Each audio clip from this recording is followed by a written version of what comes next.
And we're live. Yay! Don, I love your little dance. Well, It is. moving pictures move, Well, it's also a cause for celebration. Hopefully it's a cause for celebration, because we're back talking about Star Wars. Yes. What if he doesn't survive? Returns. Do you feel like that title is now dated now that we have like Jedi powered Grogu, where like that little bugger is like immortal now, right? Like nothing's gonna harm that little guy. Well, hold on a second. Got someone trying to join. I think we might have Okay. another member of our Jedi Council here. Let's see. Oh, here we go. Cinco. There he is. Cinco. There he is. Cinco, isn't he one of the Star Wars Cantina characters?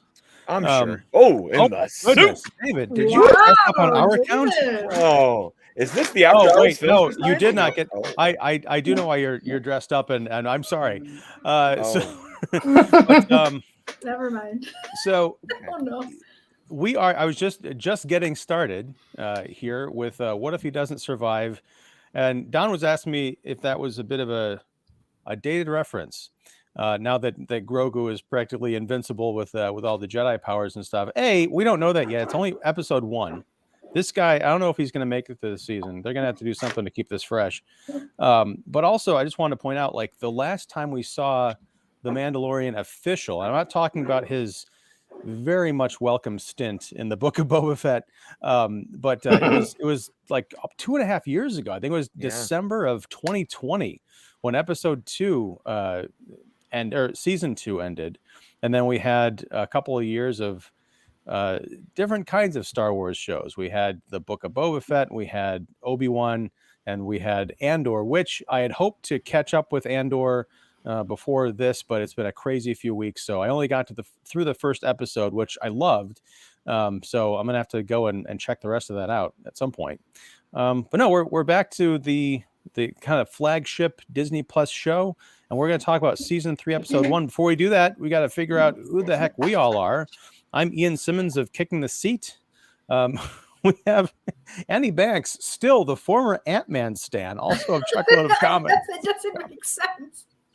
I mean, it didn't change since last time I saw you guys, and I know, but hey, I guess I should change it to like former Babu Frick stan. Maybe. Ooh. I don't know. I still like him. That's sort of a deep cut. I like that. Yeah. Have we all seen the episode? Well, no, but like, I hope so. Was that officially him though, or is that just his people? I like to think it's him. He's the only good part of episode 9. No, the end credits were the best part of episode 9. Let's see. Somehow Palpatine returned. No boy. Tell him, Oscar. I'm going to get you out of there. I'm going to free you. Rescue that. All right. And we have Jeff York of The Establishing Shot. Welcome, Jeff. Hello. Good to be here. How are you guys? I'm doing great. Getting the band back together. Nice. Don Shanahan of Every Movie Has a Lesson and 25 YL and the Cinephile Hissy Fit podcast. Ye of the 100th episode recently. Congratulations again, sir. Thank you much. Yeah, good time. We had a good one. And David Fowley of Keeping It Real. It's been too long, sir. Hello there. There it is. All right. Now, just for folks out there, this is going to be a bit of a truncated show. We're going to talk all about Mando season 3, episode 1. We're going to spoil it. We're going to get as in-depth as possible. But if you're joining us live, we hope you'll stick around, because at 8:45 Central Time, it's just after 8 now, we're going to be doing a second live stream, which you can see the link to in the description below. We're going to be talking about Cocaine Bear, Elizabeth Banks' follow-up to Charlie's Angels. David, you got a little cold there? Yeah. So that'll be fun. Everyone can hang out, and we'll talk about that movie. So let's get into it. Who wants to? David, since you're a returning long lost champion, do you want to do the synopsis just briefly of where we left off with Mando and kind of where we're picking up in episode 1? It all depends on if you saw the Book of Boba Fett, folks. Anywho, so this episode starts out with some hammering and a little bit of Iron Man nod, because we see the armor forming some kind of Beskar doodad, and it turns out it's a helmet, and it turns out we are, I forget what planet we're on, but anyway, we are on some type of like a cave. We're at some type of cave area, and there's a whole lot of other Mandalorians there, and a lot of different clans, okay, coming together. There's ceremonial flags, and there's some type of rite of passage. And there's this young lad, a foundling, who is knee deep in water on the shore of this kind of lake area. And turns out this little helmet is made for him, and it's like kind of like rite of passage, a baptism for these Mandalore folk. Okay, and that's interrupted by a where's Robert Forster when you need him? By a space gator, and of course, there's all sorts of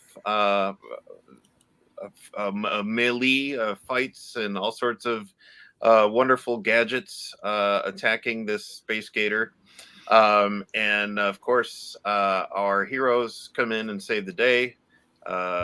Which heroes? You got to be specific. Right. Yeah. Jin Darn and our young friend Grogu comes in the S1 starfighter.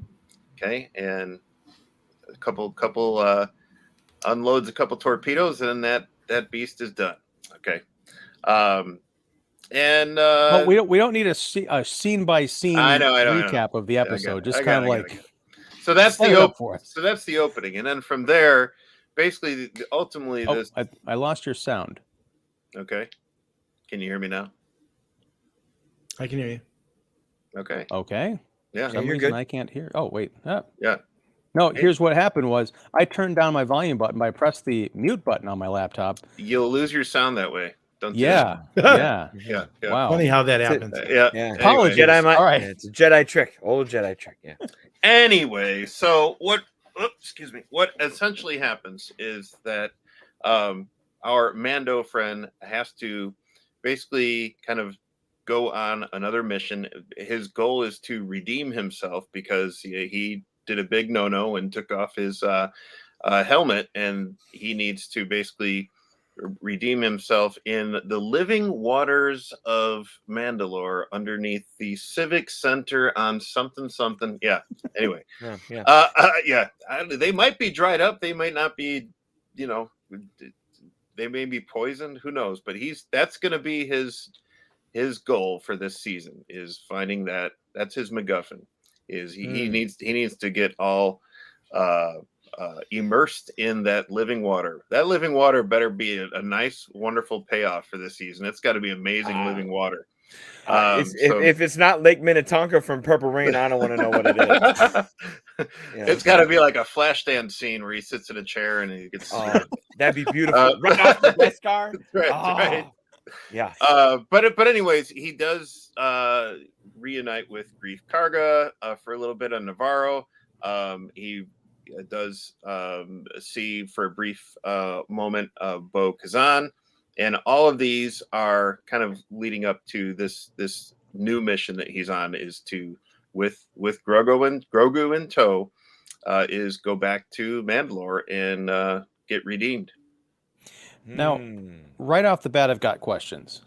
You got one.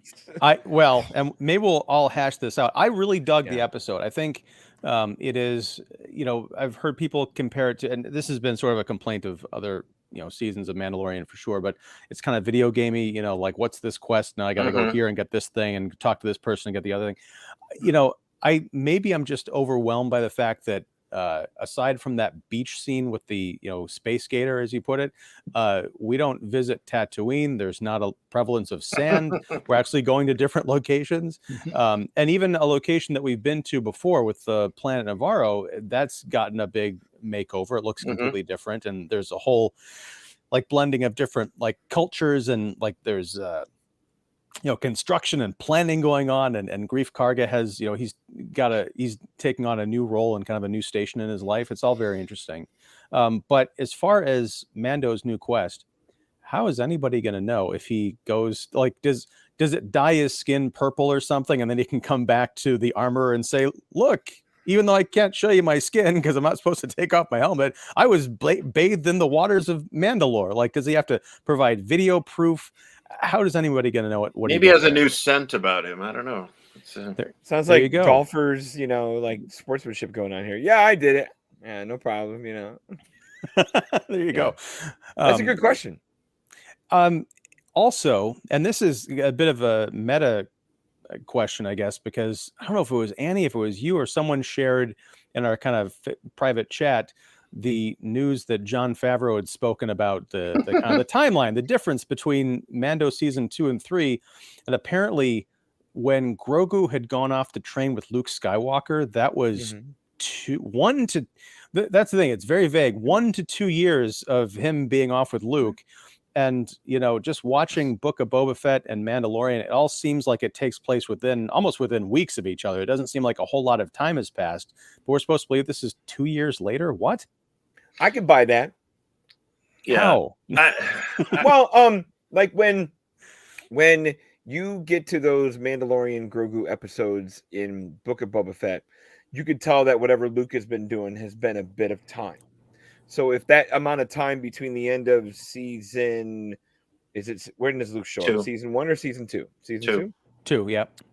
I could put an amount of time between that and seeing Grogu again. You can hear the longing, and it's been a while lost. Like, it has been like, it's been 2 weeks since I've seen my little man. Like, you could tell the weight of missing Grogu is on the Mandalorian's mind enough that I could buy a year to 6 months and then extend that a little further, where by the time we get to here or there. So I buy it, I'll buy it if we get a Grogu-centric episode this season where it's just like a flashback of all his training montages.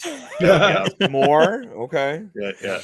Well, but here's the thing, like, it's maybe I could buy it if we didn't have the that episode where Luke gives Grogu the choice, and it's like the whole big surprise at the end that Grogu comes back to join Mando for, I think it was for the big fight at the end of season 2 or something. I don't remember it. Chainmail onesie. Right. Yeah. So cute. Yeah.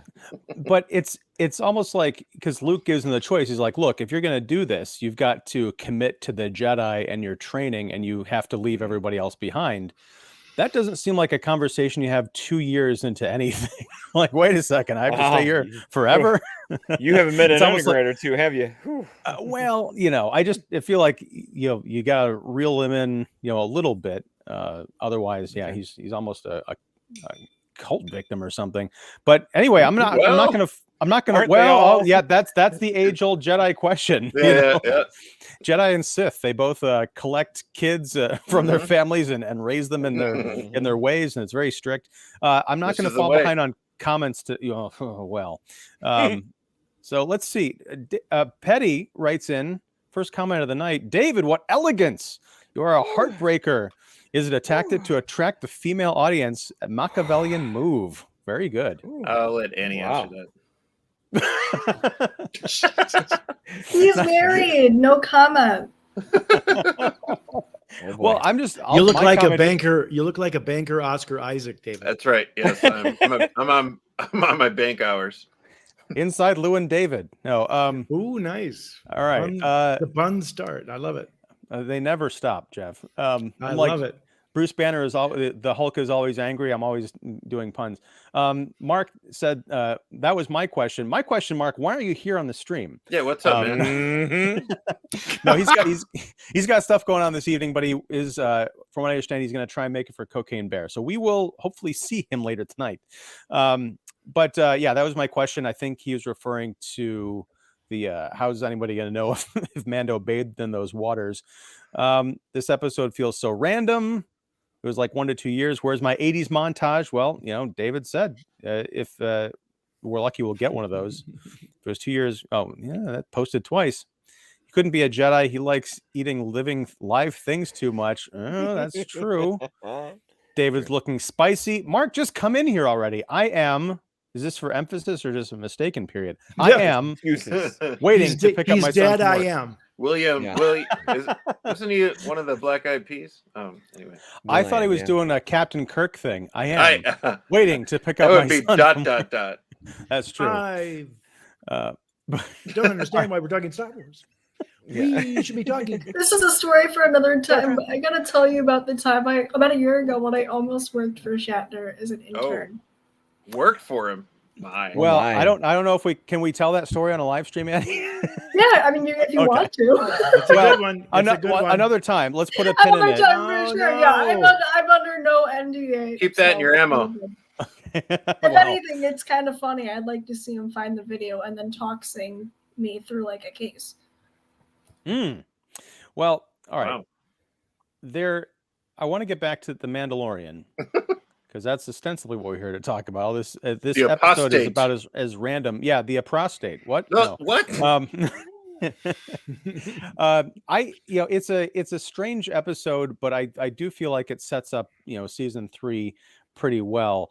I was a little bit annoyed that we had this giant, a bunch of people fighting a giant monster, just like we saw with the Crake demon, the Crake monster from a couple years ago. There are just a couple of hallmarks from the previous seasons that almost feels like an episode long previously on, with just enough new stuff to keep me hooked and want to find out where this all goes. I do feel like the constant characters reminding each other of what Mando's quest is. Like, you took off your helmet, I took off my helmet. I'm disgraced, you're disgraced. I gotta bathe in the waters, you gotta bathe in the waters. And then it's just like this keeps coming up during the 30 minutes of this episode. I'm like, I get it. He even tells Grief Karga. I'm waiting for Grief to say, like, dude, you really do need to settle down here on this planet so other things can happen to you. But Mandalorian, the dementia years. Oh no. How did everyone else feel about this episode? Do we like it? Do we love it? Do we, are we not interested in Star Wars anymore as I was in the middle of Obi-Wan last year, notoriously? I mean, it was a little underwhelming as far as the season opener. Because I feel like I honestly thought that this opening was a flashback to like maybe a young Din Djarin. That would have been kind of interesting. Like maybe this was when he was originally, baptized into the sect there. But no, it's just another kid, and not just another kid. That's Jimmy Kimmel's nephew. Sorry about that. Sorry, Wesley. I guess he was also in the Book of Boba Fett as one of the Tusken kids. He's all over Star Wars now. He's making his way across the universe a long time ago in a galaxy far, far away. I mean, it has a bit too many familiar beats to me. I mean, look, I'm great to be back with these characters. Great to catch up, see what everybody's doing. Fine, but it did have like a bit, I don't know, too many familiar beats of other Mandalorian episodes. I'm usually with like a season opener, you want like, okay, we're going to do something different. That's why I thought that opening was a flashback or something. And we're going to, go somewhere different or something. Like you, I'm glad we're not in Tatooine. I mean, got all that Book of Boba Fett out of our system. And good choice of words there. Yeah. So, I'm hopeful. I wasn't like wowed, but yeah. All right, Jeff, what did you think? Well, I am a Star Wars fan, but I'm not as into all of the details and necessarily remembering and getting into the specifics of, well, these are the beats of this show, or this is sort of the trope, or this kind of thing. What I liked a lot about this episode, and I think they've been strongly moving towards this, and maybe that I think the crux of the third season is finally going to be about the Mandalorian as a father. I mean, to me, this whole show is about fatherhood and parenting and responsibility. And I thought it was interesting in this episode that there was so much of him finally sort of, just sort of naturally being a parent, as opposed to trying to get him into the hands of other people or not want to do the responsibility. It seemed like he was taking that on. And I think in some respects, that's his redemption and or his waters cleansing or whatever. I think it's him sort of maturing and sort of owning up to the parenting. And for example, with the scene with the pirates, I thought it was interesting because, he's not only sort of just looking out for the bad guys, but Grogu is right there, and he's got to sort of take care of him a little bit too, in that sense, just as he has before. But I find that interesting. I found the sort of calm and the sense of sort of now they're finally together, and we're sort of past who's going to have this and Luke Skywalker and all that. And it struck me as being very strong on the theme that I think they've been moving stronger and stronger to with each episode. And I found this was a good start for that, because I think maybe this is going to be a little bit more of a mature season, as opposed to always trying to just please the sort of cliche Star Wars things that we want. I felt that they did some of that here, plenty of it really. But for me, it was just interesting because I think it was a little bit more, for lack of a better term, I think an adult episode. Okay. I agree. Cool. I want to get the other folks around the room, but in addition to the fatherhood angle, which I think is important, I feel like this, and I haven't watched the other Mando seasons since they aired, really. I haven't revisited it. But this is the episode that really drove home his commitment to the Mandalorian religion in ways that feel like are going to be really tested in this season, especially when he keeps getting pulled from everyone from the armorer, kind of telling him, look, it's a lost cause, just forget about it, you're never going to be what you were, to Grief Karga saying, why do you care about this? I can set you up to be a land baron, and you'll never want for anything. But he's determined to make this happen for whatever deep reasons he's got. But anyway, Don, what did you think of Mando? I'm here for the lore. I kind of like where Jeff is going. The fatherhood angle is always easy to follow, but if we've been pitter pattering around the Mandalore culture and, like you said, kind of the customs for a while. We know the Darksaber is a big deal. We know the divided sections are a big deal. Obviously, the destroyed homeworld's a thing, and then obviously the armorer has talked up the Mandalore stuff more than anyone over the course of these seasons. If we get to kind of dip our toes into that, like go to those places, seek out what is still there or still left of that culture, religion, as some people call it here in the DS, that's enough. That's intriguing enough for me, because again, it's something, something with some pathos, but it's also, again, not on Tatooine and not another edict we've heard from other places. This is some new stuff, or at least some revered stuff that is given to us new, where that's enough for me to be like, all right, yeah, I want to see where this goes. And again, I just want Prince and Lake Minnetonka, If Apollonia could show up, oh my God, that'd be amazing. So yeah. By the way, Don, real quick, before we get to Annie, I just want to say that could be a new shirt at the Disney store.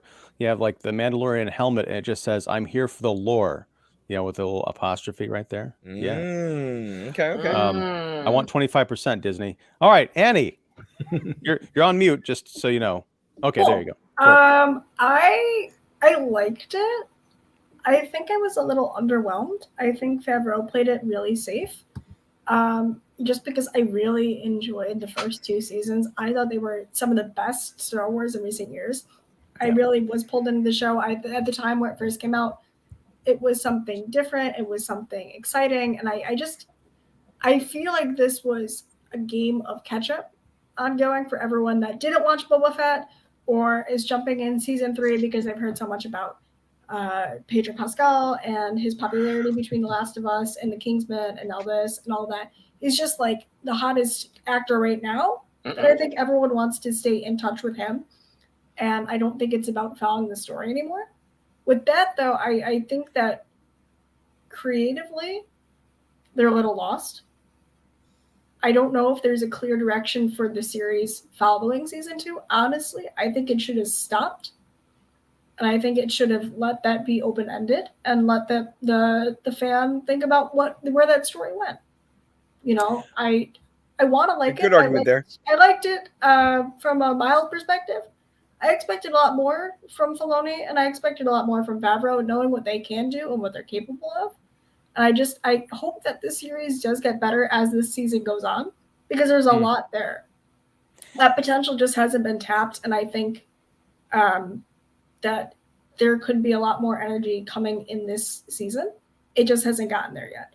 Especially doing something so ambitious where you're going back to Mandalore and you know, you're throwing in Rebels references there, and you're doing, you know, where you're building up to Ahsoka, which is going to lead you to Ezra Bridger and Sabine and the Darksaber again and all that. Thrawn, that would be super cool. But I think that the threats that we faced in the first one, besides Bo-Katan, were very mild. I think that they're holding back maybe until mid-season, then kind of letting it go. How many episodes is this season? That's something I didn't look up. I think 8 it's or 10. If they make it to 10, I'll be impressed. Well, because Annie, you said a number of things there I would like to pick up on.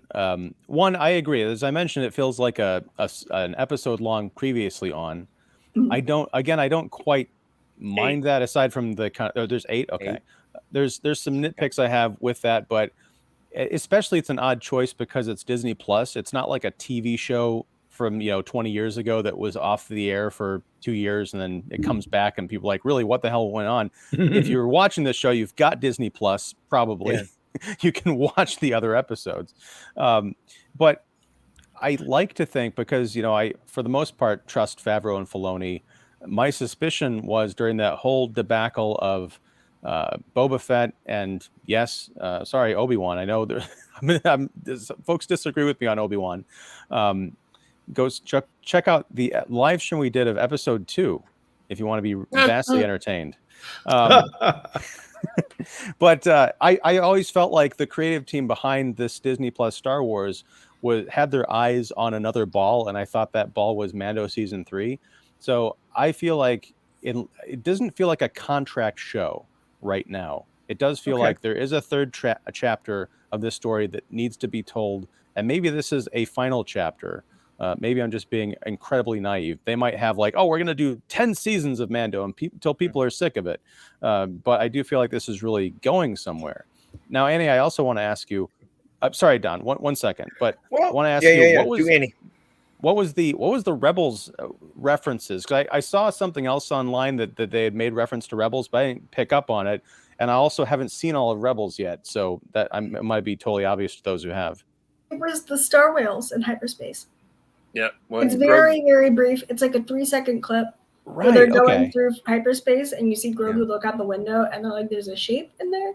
Those are just whales, and that's really what there's nothing more. It's just kind of like, that's a really cool Easter egg. I bet they're going to do more of Rebels down the line, and it's more like a nod to the future and nod to other projects. See, I'm disappointed and also excited. I'm disappointed because I thought that was something really unique to Star Wars that we hadn't seen before, because I haven't gotten to that part of Rebels, or at least I don't remember having seen the space whales in hyperspace. But I'm also excited because now I've got something to look out for when I finally catch up with all of Rebels. It was a great. That is one of the things I did like about this show, is even though we've seen it that before, some of us have, it does kind of pull over from the outright action and perhaps what people think might be a door kicking in first episode of a new season, to really kind of offer some kind of moments of wonder. Like this is a giant, beautiful, weird universe, and we see Grogu in that cockpit. Mando's asleep or whatever. He's just looking out. There's actually things in there.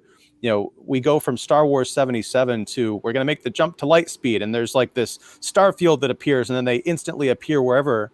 Now we're getting to see them like actually travel through space and see what else is in there. I think it's a neat idea. What did you see? What was the Easter egg that jumped out at you? Me? I don't. Yeah, know. You said you saw something else or heard something else. Oh no, I had seen someone else had referenced Rebels.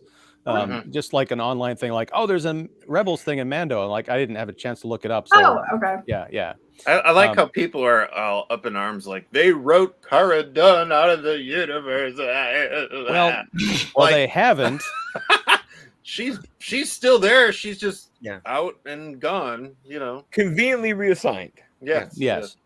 Well, I mean, it was they didn't have to acknowledge the character at all, really, but the way that they did, it made me think that, it's 99/110% they're going to recast if they bring her back, but that there's that she might join this story in some shape or other down the line, because they also mentioned Moff Gideon. She had kind of handed him over to the New Republic, and then she got rewarded by this marshaldom or something. So yeah, both of those characters are still out there, which I thought was really cool. Don, you wanted to get in here with something. Yeah. So would the passage of time and the energy to start the season have been different if the 2 episodes of Book of Boba Fett that featured the Mandalorian, if those were not in the Book of Boba Fett and those were episodes 1 and 2 to start this season? Like, if the passage of time, we meet Mando sorting things out with the armor, seeing Luke episode 1, episode 2, then we get to this, well, now that we've sorted that out, we're in episode 3, go back to to grief and all that. What if this was episode 3 and episode 1 and 2 was pulled from Book of Boba Fett and made its own right here? Would that have been a heck of an opener versus the throw-in that it was in Book of Boba Fett? I think that, first of all, welcome, Mark. Great. Hello. I haven't gotten to your last few comments, but now they're kind of pointless because you're here. We got the real Mark. Yes. Yeah, he's freshly shaven, and like everyone's just dapping it up here on the show tonight. But no, Don, I think you make an interesting point. Like, excuse me, if they had just taken those 2 episodes out of the Book of Boba Fett and put them as the openers here, I think that would have been cool, except I don't think this episode would have worked at all if they had done that, because this is such a resetting of the table, right? This is like, if you haven't, in case you forgot or you're catching up, here it is. Whereas in the Book of Boba Fett, we just catch up with Mando doing stuff, and they could have, very much easily done that here. So yeah, I like the idea. I just think if they did, they would have had to write a new episode 3 for this season. That's true. Okay. I mean, they could have opened up with that episode and not even had that episode, and then Book of Boba Fett. I mean, that would have been great. There were 2 of them. I mean, we called it a crutch. I mean, it was a crutch then in Book of Boba Fett. Like, you really need the Mandalorian to help sell your show. They needed to stretch out the Book of Boba Fett. Yeah. If they could have done that, like if Book of Boba Fett could have solved its own sugar honey iced tea without bringing in the big gun Mandalorian, that would have been lovely, but they needed the big shooter. So I think we're just lucky that they didn't pull a weird switch and open up Mando season 3 with 2 episodes featuring Boba Fett. Oh, true. No, that's mid. I was waiting for that too. That's mid-season. That's mid-season. No. They'll go back and visit Boba. It is. 4 and 5 filler. It is strange that they don't even have that in the recap. Like nothing. True. Like It's a big deal. If you didn't watch Book of Boba Fett, I mean, the last you knew, Luke took off with Grogu, and then that's it. Yeah. That's very true, David. I hadn't even thought about that because, like I said, it's been a while. But yeah, it seems like a giant plot hole that, like, wait a second, is this a flashback that we're seeing them in somehow? Like, what? How much time has passed? Those 2 episodes in Book of Boba should have been the openers for here and cut this one, really, because I'm with you, Mark. I'm what Annie was talking about completely is how I felt. I felt underwhelmed with this episode. It had more of the energy of Book of Boba. It was edited like a Book of Boba Fett episode. It was because it was a bit more disjointed. I mean, we go from here to here, but there's no real. We knew what his purpose was from the 2 episodes we got from Book of Boba. So by here, it was like redundancy over redundancy of felt like there was really no point. And that opening scene, we stayed so long on that opening scene with the kids that should have been a flashback to Jin, because we spend so much time, and I know what they were trying to do. They were trying to be creative, going, nope, it's not actually Mando, it's just another kid, and here comes Mando to save him. And you're like, we just spent like a third, because these episodes are only like 28 minutes long. We've spent a third of the episode with people we don't know, and it doesn't matter because we're there, and he's there to see the armorer who could have been anywhere. Who told him the same thing in that Book of Boba Fett episode? You need to see living water. Living water. Yep. Minnetonka. And that's the thing, is I didn't even pick up on it. Never even occurred to me that this could have been a Mando flashback to him being a kid. Maybe I like, got that vibe. I'm like, ooh. So yeah, I could see them trying to go for that. So then when Mando and Grogu do show up in the ship, it's like, oh my gosh, where am I now? But yeah, for me, I was just like, oh, it's a current day thing. I really thought there was some cool stuff going on when they get to Navarro. The idea, I think it's a bit of a stretch that Mando needs to get IG-11 back because to send him down to Mandalore because he's the only droid he can trust. I don't quite get that, but I did like that there's a statue of IG-11 in the middle of this town square, and it's partially made up of the remnants of the old droid and then like bronze, so it's kind of stitched together. And then when he comes back, his programming is all, the droid, the base software doesn't remember that it had turned into, a friend essentially, and just turns into the Terminator, complete with like upper torso, trying to shoot everything. And then the giant, what was it? I think I wrote this line down. Bust. Yeah. That's using your head when the bust falls on. Come on. That was a great 80s line. It's an Oscar Isaac level joke. I'm sorry. Can you call back later? Yeah. No, that's a Schwarzenegger joke. I was expecting him to step out of a closet or something. That's using your head. I mean, we got Killian. We got the Predator high five for a second there. That was nice, Yep. Yeah. We got Grogu spinning in an office chair.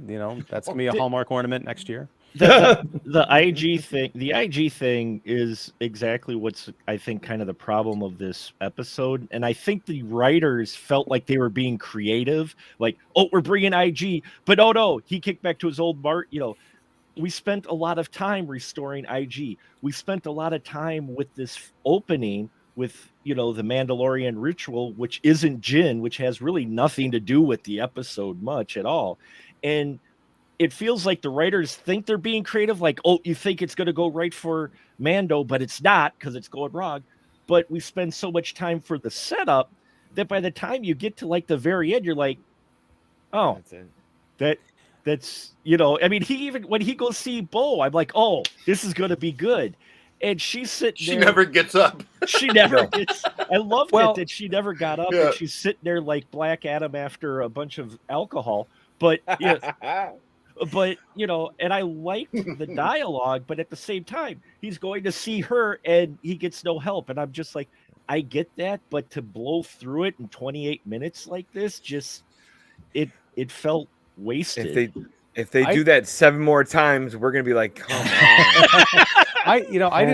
I understand where you're coming from, Mark, and I feel like there might be some of these sentiments on the panel as well. It didn't bother me because, kind of getting back to what Jeff was setting up earlier, I feel like Mando is coming to a point where he's, for whatever reason, all of his crutches are falling by the wayside. He doesn't have the support of the Mandalorians. He can't rely on this, droid. He had a plan like, oh, I can go to Mandalore. I got this droid I can hook up and he'll, help me through this. That doesn't work out. Grief Karga won't, he's got his own thing going, so he can't rely on him. Bo-Katan is of no help. And she says, basically everybody's scattered and there's no there's no point in trying to get that band back together. So it's like, what does he have left? He's got Grogu essentially. And I think that's going to come down to, my feeling is, and I don't know if they'd go this dark, but I feel like at the end of this season, Mando's going to have to make a choice, much like Grogu had to make a choice. Which is more important, his relationship with Grogu, this son figure that he's bonding with, or his spiritual devotion to the Mandalorian ethos? I think you're right. So, and I'm all there for it. Now, it could be, again, Don, to your point, if there's 7 more episodes of like, and then we're gonna no, and now we're gonna no. Hey, look at no. then I'll be out. Unless those are there to show that he is now taking the different path. I mean, I think from the get-go, he was going against the core values of the Mandalorian, and even deciding not to give Grogu to the Empire outcasts and all that kind of stuff.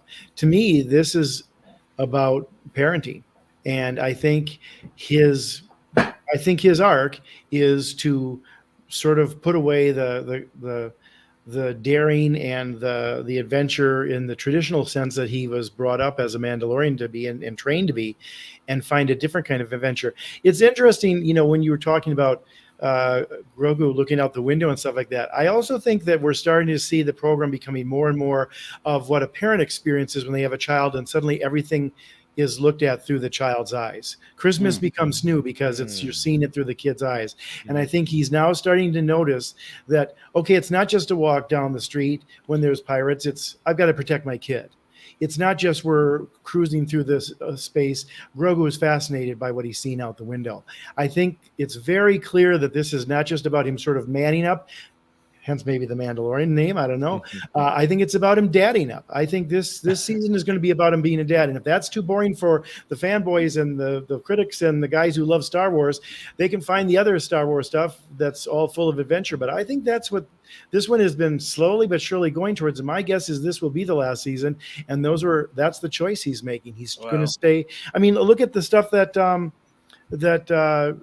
he was being told to settle down and be, what is that if not maturity? What is that if not, hey, stop the carousing. You're not a teenager. You're not in college anymore. You're an adult. It's all there in the first 30 minutes. Honestly, Mark, nothing against what you said. I agree with you on many levels, but I think they are saying this isn't going to be the typical Star Wars adventure. This is about him being a dad and maturing and realizing that protecting one person or taking care of one person is sometimes as much as taking care of a galaxy of critters. And I agree with you on that. I do see that. They aren't given any emotional beats for that to resonate. I disagree. I disagree. I did not feel any emotional beats in here for that to resonate. It's like I'm with. Don't you find for a character that is behind a mask the entire time, the hesitations on the way the lines are delivered are exactly that? I think you hear him thinking because he doesn't talk all the time. And I think this body language and the handling, like you just said, Don, I think that is all that. Well, yeah, I agree. I do want to back that up just slightly, Jeff, because you mentioned body language. That scene with the space pirates, which is very interesting because on Navarro, they kind of rehabbed this town. What used to be the kind of the scum of Hyven Villainy bar is now a school. Right. And these pirates are going to this school and they're harassing the teacher and they want to get inside to have a drink, which I guess they think is going to be in a school. But no, Grief Karga comes out to set them straight. Mando hangs back with Grogu. He's kind of like leaning up against a tree. Right. And he's just kind of observing. It's very much the Boba Fett in Jabba's palace from Return of the Jedi, where he's just kind of like in the background watching everything go on. I got the feeling that, a previous version of Mando would have been up there supporting his friend, ready to really take those guys on. But he's hanging back, kind of reading the situation, because I feel like if this goes south, he's looking at the numbers. He's got to protect Grogu. Mostly. And he stands back and he takes the shots from a distance. He's not gonna get into fisticuffs necessarily with these guys or a close-up fight. And the pirate scene is probably the best scene in this episode. Well, but I think it's also powerful, and I don't mean to get too heavy-handed on the metaphors here, but why don't you join us in the bar like you always would when you were a young man and a rapscallion and adventurous and all that? No, now I'm going to worry about it because it's for school children. And what do parents and mature people do? They start to worry about things like that as opposed to carousing in a bar. I mean, honestly, I don't think the symbolism could be much more obvious there. And I think that's what makes that actually powerful, is that he doesn't easily take care of it the way he could have. He waits for a minute, and his priority is like, do I want to get involved here knowing that I've got to take care of Grogu? And maybe this doesn't go south like I would hopefully want it to in my past life, or insist that it does, because I'm not that person anymore. And again, the pirate scene is the best scene in this. That's where you actually have that. Right. All the stuff that's kind of before and after, though, I feel like it's just blowing through some things, especially with especially with the Bo Katan thing. It was a lot of the dialogue, and I know what they were going for, but I guess that whole scene there, I was hoping for maybe a little more with the conflict between them, especially after she's saying, your army, you're not going to, you still got the saber. It's like, okay, but that pirate scene, I loved that. I wish more of the episode had, I guess, handled it better, but they throw in a lot of jokey stuff in here. And especially the whole IG scene, that part just That did not. I was like, With- what are we yeah. in the prequels? What are we in the There's some. prequels? Well, no, because there was actual physical puppets in this one instead of Oh, being that's all like true. digital. Very true. Did Yeah, you little like puppet the on puppet action. Did you like the Salacious Crumb Tree too? I did.